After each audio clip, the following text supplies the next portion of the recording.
좁은 원룸. 벽지는 군데군데 벗겨지고 작은 창문 틈으로 겨울 바람이 스며든다. 박노식은 전기요 위에 앉아 무릎을 주물러 몸을 녹인다. 바닥에는 세월이 만든 스크래치와 눌린 이불 자국이 남아있고 작은 협탁 위에는 아내의 사진과 몇 권의 낡은 잡지만이 올려져 있다. 이 작은 방 전체가 그의 삶과 기억을 증명하고 있었다.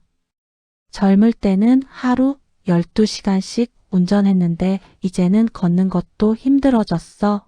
허리도, 무릎도, 마음도. 창밖으로 출근하는 사람들의 발걸음이 들린다. 빠르게 걷는 청년들, 버스를 뛰어가는 직장인, 아침을 걸은 듯 우울한 얼굴들. 노식은 그들을 바라보며 잠시 눈을 감는다. 아이고 나도 저럴 때가 있었지. 그의 기억은 자연스럽게 과거로 흐른다. 택시기사였던 시절, 낮에는 택시, 밤에는 대리운전을 뛰며 가족을 부양했다. 아내는 폐질환으로 병원 신세를 져야 했고 병원비는 날마다 그를 짓눌렀다. 어린 준호를 돌보며 그는 항상 한계를 넘는 삶을 살았다. 병실 창밖에서 야근을 마치고 들어온 남편을 바라보던 아내가 조용히 미소 지었다. 여보 혹시라도 나 없으면 준호 혼자 키우느라 고생하겠네. 박노식은 손사래를 치며 웃었다. 무슨 소리야. 절대 그럴 일 없으니 기운내자. 그 말은 그녀와 나눈 마지막 대화가 되었다. 시간은 흘러 2011년, 아내를 잃은 지 15년이 지났고 준호는 결혼과 육아로 바쁘게 살고 있었다. 노식은 혼자 남았다. 집 안에는 라면, 냄비와 굳은 밥이 담긴 밥솥이 남아있을 뿐 생활의 흔적이 희미하게 남아있었다. 하루하루 X 표시가 찍힌 달력을 바라보며 그는 중얼거렸다. 오늘도 별일 없네. 그는 매일 아침 가까운 무료 급식소를 다녀왔다. 사람들과 섞이려는 마음, 그러나 말없이 지나치는 시간들. 노식은 조용히 줄을 서서 밥을 받고 앉아 식판을 들여다보았다. 주변 사람들의 표정, 말투, 손짓 하나하나가 오랫동안 잊고 있던 인간관계를 떠올리게 했다. 식사를 마치고 나면 그는 주변을 천천히 걸었다. 골목길을 따라 오래된 상점과 찻집, 낡은 벤치, 가끔 들려오는 아이들 웃음소리가 이어졌다. 그는 길가에 서서 담배를 피우며 먼 곳을 바라보았다. 이 길을 수없이 걸었지. 준호 어릴 때랑 아내랑 같이 왔을 때랑 마음속에서 떠오르는 기억들은 눈앞 현실과 겹치며 한 장면처럼 스쳐갔다. 어느 날 노식은 벽에 붙은 작은 전단지를 발견한다. 기초 인터넷 강좌 선착순 20명. 처음에는 관심 없었다. 컴퓨터는 자신과 상관없는 물건처럼 느껴졌기 때문이다. 하지만 사람들과 조금이라도 접점이 필요했던 노식은 호기심을 억누르며 교실 문을 열었다. 교실 안에는 키보드와 마우스를 낯설게 만지는 사람들이 있었다. 한쪽에서는 젊은 청년들이 서로 웃으며 화면을 들여다보고 있었고 한쪽에는 중년 여성들이 강사의 설명을 따라 적느라 바쁘게 움직였다. 노식은 조심스럽게 빈자리를 찾아 앉았다. 그 순간 한 청년이 뛰어 들어왔다. 아, 죄송합니다. 늦었어요. 밝은 에너지가 교실 안을 가득 채웠다. 청년의 이름은 민수였다. 민수는 노식 옆에 앉아 묻는다. 할아버지, 여기 자리 괜찮나요? 노식은 수줍은 듯 고개만 끄덕였다. 수업은 간단했다. 마우스를 움직이고 글자를 입력하며 화면을 탐색하는 법을 배우는 시간. 노식은 느리지만 조금씩 적응해 갔다. 옆에 앉은 민수가 웃으며 알려주었고 그의 손길과 친절이 낯선 환경을 덜 어색하게 만들었다. 수업이 끝난 후 노식은 다시 집으로 향했다. 골목길을 걸으며 그는 창밖에서 어린 시절 준호와 놀던 기억, 아내와 걷던 공원, 밤에 택시를 몰고 집으로 돌아오던 길의 차가운 공기와 따뜻한 손길을 떠올렸다. 마음 한켠이 서늘하면서도 묘하게 따뜻했다. 원룸에 돌아와 전기요 위에 앉아 몸을 녹이며 노식은 오래된 사진첩을 꺼냈다. 아내의 웃는 얼굴, 준호의 어린 시절, 작은 가족의 일상. 사진 속 장면 하나하나가 눈앞에서 살아 움직이는 듯 했다. 그는 손끝으로 사진을 쓰다듬으며 속으로 중얼거렸다. 잘 살아야겠지, 아직 해볼 일이 남았으니까. 그날 밤 노식은 달력을 바라보며 하루를 정리했다. 비록 혼자지만 느린 걸음으로 묵묵히 살아가면서도 삶 속 작은 기쁨과 추억을 떠올리는 시간을 이어갔다. 그의 하루는 조용히 끝나지만 내일의 가능성에 대한 작은 기대를 품고 있었다. 박노식은 다시 컴퓨터 교실 문을 열었다. 민수가 자리에서 반갑게 일어나 손을 흔들었다. 할아버지, 오늘도 오셨네요. 노식은 조금 어깨를 움츠리며 고개를 끄덕였다. 그래, 며칠 생각을 해봤는데 내가 말한 그 비트코인이라는 거 좀 더 알려주겠나? 민수는 환하게 웃으며 자리를 가리켰다. 물론이죠. 앉으세요. 천천히 설명해 드릴게요. 교실 안 다른 수강생들이 키보드 소리에 집중하고 있는 사이 노식과 민수만 조용히 이야기를 나누기 시작했다. 민수가 화면을 보여주며 말했다. 비트코인은 디지털 화폐예요. 중앙은행이나 정부가 관리하지 않지만 블록체인이라는 기술로 거래 기록이 모두 안전하게 저장돼요. 지금은 거의 아무도 모르는 상태라 가격이 낮아요. 하지만 미래에는 돈이 될 가능성이 크죠. 노식은 천천히 고개를 끄덕였다. 화면 속 복잡한 숫자와 그래프를 바라보며 속으로 중얼거렸다. 미래라, 내 인생의 미래라, 그런 게 있겠지. 민수의 눈빛은 진지했다. 지금 사는 게 조금 위험할 수 있어요. 사라질 수도 있어요.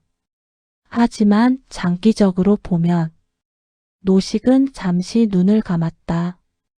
옛날 택시기사 시절 밤새 운전하며 가족을 위해 버텼던 날들을 떠올렸다. 아내의 병원비, 준호의 어린 시절, 그리고 혼자 보내던 외로운 밤들. 그때도 도전할 때는 불안했지, 그래. 이번에도 해볼 수 있겠지. 그는 천천히 결심했다. 좋다. 해보자. 내 인생에서 마지막으로 준호에게 남길 수 있는 뭔가를 만들자. 민수는 웃으며 노식을 안내했다. 그럼 계좌를 만들고 지갑을 준비하면 돼요. 제가 옆에서 도와드릴게요. 그날 저녁 원룸 안 노식은 전기요 위에 몸을 올려 따뜻함을 느끼며 컴퓨터 앞에 앉았다.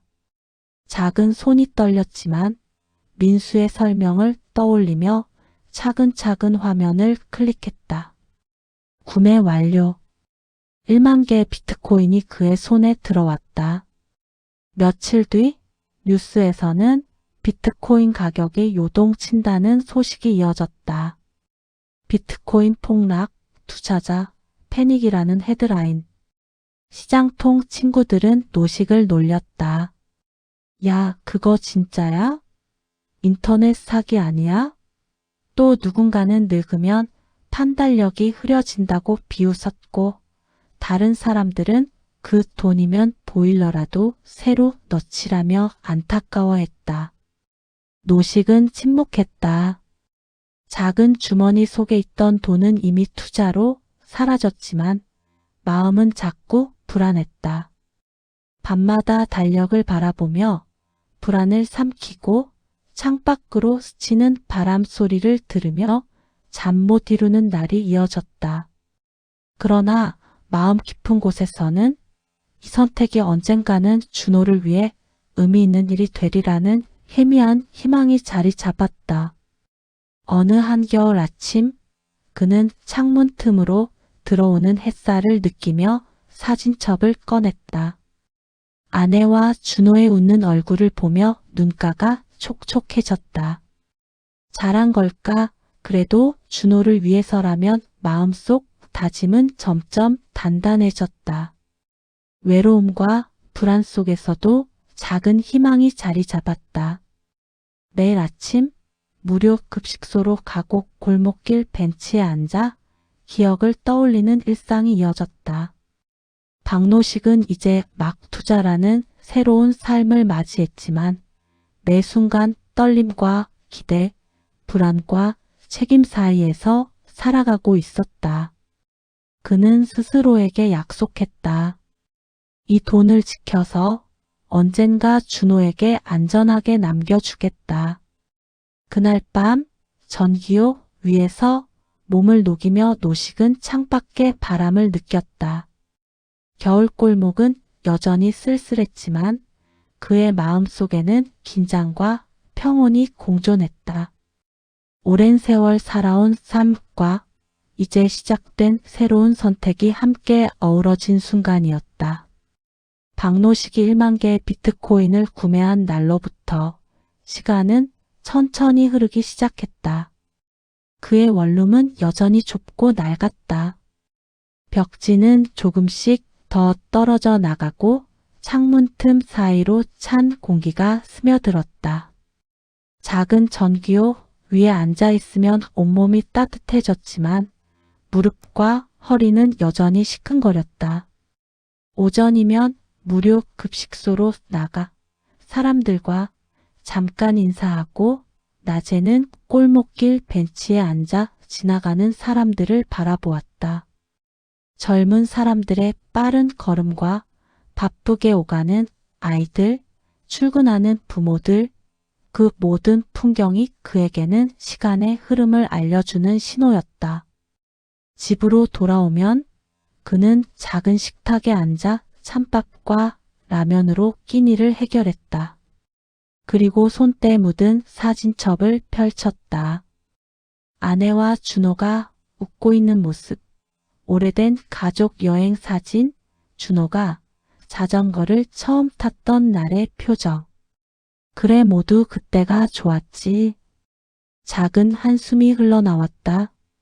그 후로 몇 달 동안 노식은 가끔씩 거래 사이트를 열어 비트코인 가격을 확인했지만 화면을 보고도 마음 한편이 떨리고 손은 늘 떨렸다. 점점 이런 일을 잊고 싶은 마음이 생겼다. 어느 날 그는 메모를 확인하려 했지만 어디에 적었는지 기억이 나지 않았다. 오늘 뭐 해야 했지? 간단한 메모, 작은 노트 속 지갑 주소와 비밀번호조차 하나둘 잊어버리기 시작했다. 그의 치매 증상은 점점 명확해졌다. 아침에 일어나서 밥을 챙기다가 방 안에 노트북과 지갑 관련 기록들을 어디다 두었는지 기억하지 못했다. 점점 하루하루 반복되는 생활 속에서 비트코인의 존재마저 마음속에서 희미해졌다. 그럼에도 불구하고 노식은 본능적으로 그것을 지켜야 한다는 생각을 잊지 못했다. 준호를 위해 반드시 안전하게 남겨야 해. 하지만 기억 속에서 비트코인은 점점 그림자처럼 흐려졌다. 시간이 지나면서 그는 작은 습관을 만들었다. 오늘 한 일, 느낀 점, 생각들을 메모하며 기록하려 했다. 그러나 메모를 적는 순간조차 그것이 어디에 있는지 자주 잊어버렸다. 내가 방금 뭐 적었더라. 그럴 때마다 그는 잠시 멈춰 창밖을 바라보며 깊게 숨을 들이쉬었다. 세월은 조용히 흐르면서 노식의 하루는 소소한 사건들로 채워졌다. 한 겨울 눈이 내리던 날 그는 눈길을 헤치며 무료 급식소로 향했다. 골목길과 빙판길을 조심히 걸으면서도 마음속 깊은 곳에서는 무언가를 지켜야 한다는 책임감이 있었다. 봄이 오면 창문 밖으로 벚꽃이 흩날리고 여름이면 장마가 몰아쳤다. 노식은 골목길 작은 화분을 돌보고 이웃에게 짧은 인사를 건네기도 했다. 그러나 그 안에서 마음속 비트코인은 점점 희미해졌다. 어느 오후 벤치에 앉아 아이들을 바라보던 그는 준호도 저 아이처럼 뛰어놀던 시절이 있었지라고 중얼거렸지만 동시에 마음 한편에는 무엇인가 중요한 것을 잊은 듯한 불안감이 스며들었다. 시간이 지나면서 노식은 점점 과거와 현재를 혼동하기 시작했다. 사진첩 속 준호와 아내의 웃는 얼굴을 보면서도 그것이 언제의 일인지 자신이 왜 기억해야 하는지 혼란스러워했다. 비트코인과 관련된 작은 노트, 메모, 종이들조차 마음속에서 지워지듯 희미해졌다. 겨울이 다시 찾아왔을 때 그는 창문을 열고 찬바람을 맞으며 한숨을 내쉬었다. 내가 뭘 하고 있었지? 손때 묻은 노트와 메모가 방 한구석에 흩어져 있었지만 그의 기억 속에서는 이미 존재하지 않는 것처럼 느껴졌다. 이렇게 박노식은 치매가 심해지면서 비트코인에 대한 기억을 잃어갔다. 기다림과 인내, 책임감 속에서 선택했던 삶의 흔적들은 점점 희미해졌지만 마음 깊은 곳에서 준호를 위한 사랑만은 남아 있었다. 그 14년 동안 그의 일상은 작은 사건과 외로움, 반복되는 생활과 희미해져가는 기억 속에서 흐르며 비트코인은 그에게서 점점 잊혀졌지만 남겨진 흔적은 언젠가 준호가 발견할 운명을 기다리고 있었다. 박준호는 아버지의 원룸을 정리하며 먼지 쌓인 책과 낡은 서류를 하나씩 치우고 있었다. 치매가 심해진 아버지 박노식은 바닥에 앉아 창밖을 멍하니 바라보고 있었다. 아버지, 오늘은 조금만 정리하고 가죠. 준호는 조심스럽게 말하며 손에 든 종이 뭉치를 책장 위에 올려놓았다. 그때 한쪽 구석에서 오래된 노트북이 눈에 들어왔다. 천 조각으로 덮여 있어 평소에는 아버지도 손대지 않았던 것. 준호는 먼지를 털고 천을 걷었다. 노트북 화면의 전원 버튼을 눌렀다. 길게 기다리자 화면이 깜빡이며 켜졌고 데스크탑 화면에 여러 폴더가 나타났다. 그중 눈에 띄는 폴더 이름이 있었다. 2011 BITCOIN. 준호는 잠시 멈춰 숨을 고른다. 설마 내가 아는 그 비트코인? 호기심과 걱정이 뒤섞인 마음으로 폴더를 열자 비트코인 지갑과 관련된 파일들이 있었다. 개인 키와 지갑 주소, 기록들이 사진과 텍스트 파일로 정리되어 있었다. 손이 떨렸다. 준호는 곧바로 전문가에게 연락했다. 기술 전문가와 함께 복원 작업을 진행했고 몇 차례 확인 끝에 지갑은 성공적으로 열렸다. 총 보유량 1만 BTC입니다.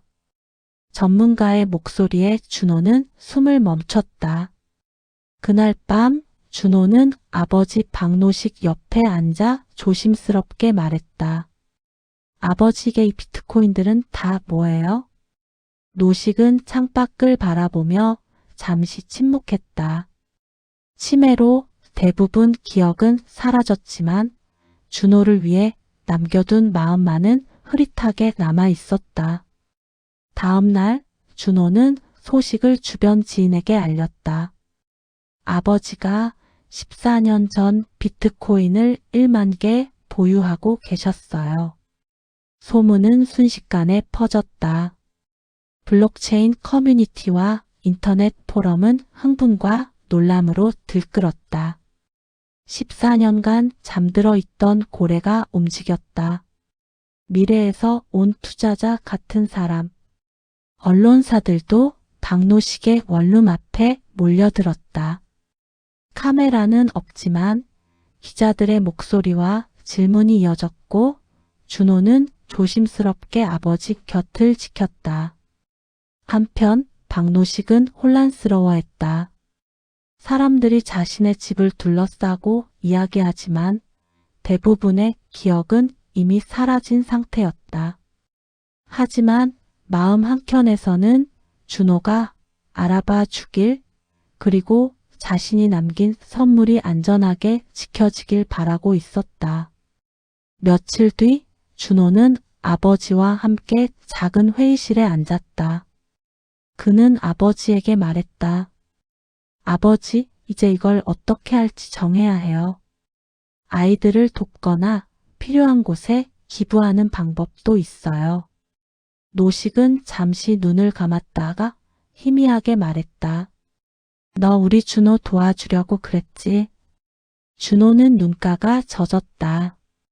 아버지의 기억은 대부분 사라졌지만 그 순간만큼은 마음속 깊은 사랑과 책임감이 그대로 전해졌다. 그 후 세상은 박노식과 그의 비트코인에 열광했다. 블록체인 전문가, 투자자, 일반 사람들 모두 경악했고 소셜미디어에는 14년 고래, 시간 여행자라는 별명이 붙었다. 준호는 아버지와 함께 조용히 이야기를 나누며 앞으로 어떻게 자산을 안전하게 활용할지 계획했다. 준호는 결정했다. 대부분의 비트코인은 희귀병 어린이들을 위해 기부할 것이며 일부만 가족을 위해 남겨두기로. 박노식은 여전히 기억이 흐려진 상태였지만 준호의 손을 잡고 눈을 마주쳤다. 그 손길 속에서 준호는 아버지가 남긴 사랑과 희생을 느낄 수 있었다. 이렇게 14년 동안 잊혀졌던 비트코인은 다시 세상의 모습을 드러냈고 박노식의 이름은 몰래 지켜진 전설처럼 회자되기 시작했다. 박준호는 아버지 박노식을 부축하며 작은 가방 하나를 들었다. 아버지, 오늘은 잠깐 밖으로 나가 볼 거예요. 강릉 바다로. 노식은 처음에는 멍한 표정을 지었다. 기억이 희미해 길을 제대로 기억할 수 없었지만 준호의 손을 잡고 천천히 일어섰다. 차 안에서 준호는 차분히 말했다. 아버지, 오래전에 우리 가족이 같이 왔던 강릉 바다예요.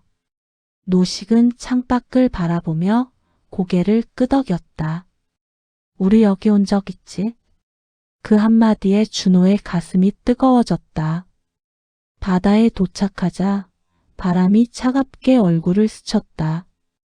파도 소리와 함께 갯내음이 코끝을 간지렸다. 준호는 아버지를 바다 가까이 데려가 앉혔다.